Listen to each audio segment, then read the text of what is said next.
Ivoiriens, Ivoiriennes, mes chers amis de la Côte d'Ivoire, bonjour. Aujourd'hui, l'on s'étape pour cette nouvelle partie d'information pour aller du côté de la République ivoirienne, autant pour moi, où nous avons la situation politique qui reste cependant très compliquée.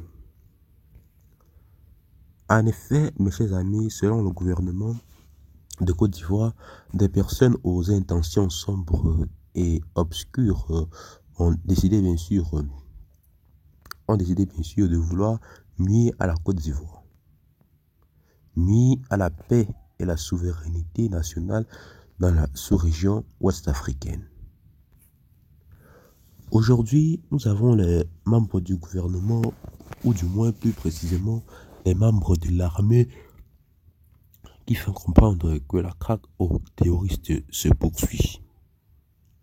Oui, que ces personnes qui s'acharnent, que cette affaire bien sûr du terrorisme dans la sous-région ouest-africaine ne serait bientôt plus qu'une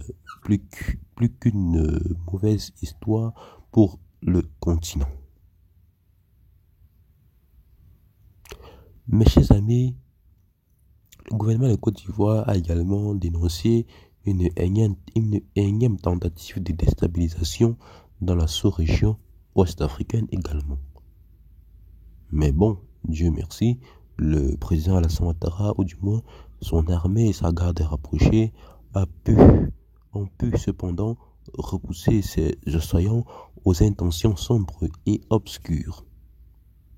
Oui, nous ne pouvons que qualifier ces intentions de sombres et obscures.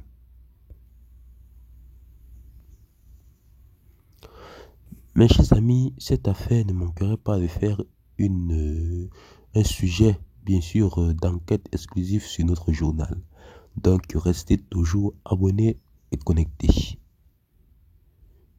Du côté de la Côte d'Ivoire également, nous avons un flux de migrants, bien sûr, de plus de 2000 Nigériens interceptés à Niablé. En effet, mes chers amis, la situation serait vraiment très compliquée du côté de la République du Niger actuellement. Depuis le début du mois de janvier, la ville frontalière de Niablé entre la Côte d'Ivoire fait face à une arrivée massive de migrants illégaux en provenance du Niger. Suite à cette situation, le gouvernement ivoirien a été saisi pour prendre des mesures appropriées.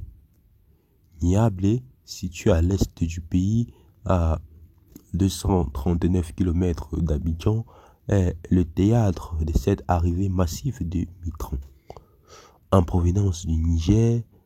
Au cours des dernières semaines, a-t-on appris des autorités locales.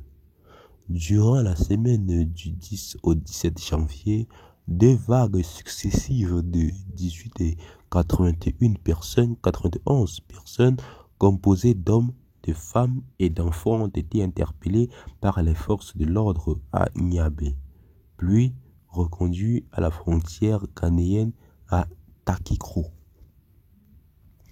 Toutefois, les autorités ghanéennes ont refoulé les migrants vers la ville de Niablé. Le mercredi 17 janvier, une troisième vague de 140 personnes en provenance du Niger a été appréhendée par les forces de défense et de sécurité ivoiriennes. La Côte d'Ivoire, en tant que membre de la communauté des États de l'Afrique de l'Ouest CEDEAO et de l'UMOA, adhère au traité sur la libre circulation des personnes. Cependant, l'application de ces droits se heurte parfois à des considérations de souveraineté. L'article 91 du traité de l'UMOA stipule que les ressortissants des États membres bénéficient de la liberté de circulation et de résidence sur l'ensemble du territoire de l'Union, avec certaines réserves liées à l'ordre public, à la sécurité publique et à la santé publique. Des décisions fort attendues. Face à cette influence, les autorités administratives de Niablé ont tenu une réunion d'urgence le jeudi 18 janvier, autant pour moi. La réunion dirigée par le SG1 de la préfecture avec la participation du SG2, du préfet de police et du DRCNSLP a décidé de saisir les autorités gouvernementales après l'interception de cette nouvelle vague de 140 migrants. Actuellement identifiés, ces migrants sont hébergés par la municipalité de Niabé au foyer des jeunes en attendant les décisions des autorités ivoiriennes. Mes chers amis, ce sujet vraiment est en train de faire la une de la toile. Que serait-il en train de se passer du côté du Niger afin que la plupart de ses citoyens se retrouvent en train de fuir? Mais ce qui est à retenir, c'est que la situation reste très très compliquée pour le Niger. Et à tout à l'heure pour une nouvelle partie d'information. Bye bye.